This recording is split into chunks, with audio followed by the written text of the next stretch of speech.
That's not my accusation, that's their confession.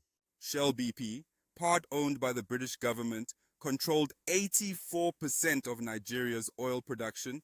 Two-thirds of it was in Biafran territory.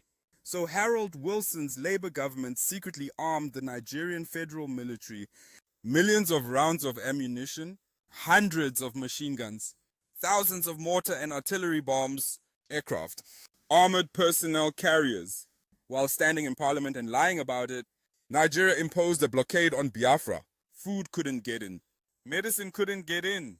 The famine was not an accident. It was the strategy.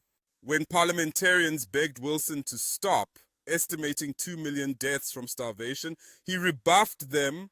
2 days later, he secretly agreed to supply Nigeria with aircraft for the first time. When images of skeletal Biafran children shocked the world, Wilson called it propaganda. Up to 3 million people died, most of them children.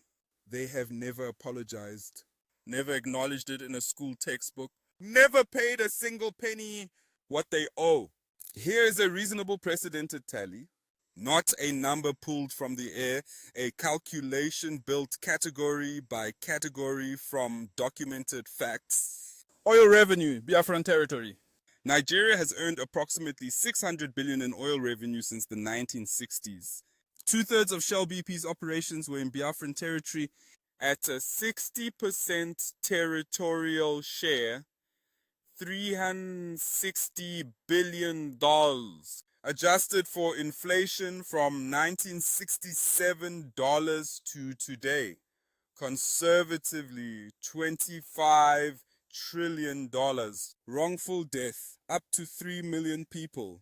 International wrongful death precedents, Holocaust reparations, ICC awards, comparable genocide settlements range from 100,000 to 500,000 per life.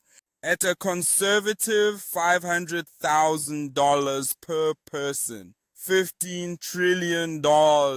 Structural damages, 112 years of the contraption. The 1914 amalgamation, the installation of the caliphate as the administrative class, the 1960 handover engineered to protect British commercial dominance, the ongoing genocide that architecture enables to this day.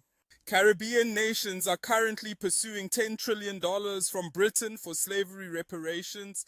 Nigeria's case is more recent, more direct, and more documentable. Conservative estimate $1 trillion.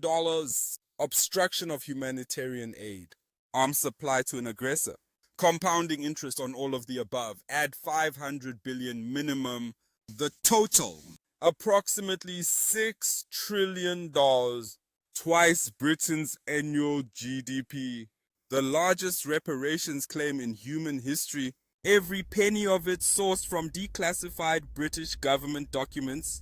Harold Wilson's own words, Shell BP's own records, the Foreign Office's own confessions. Each sentence can be long if the input requires it, but must not exceed 30 words. If a sentence is longer, split it into 2 or more natural sentences without altering the content.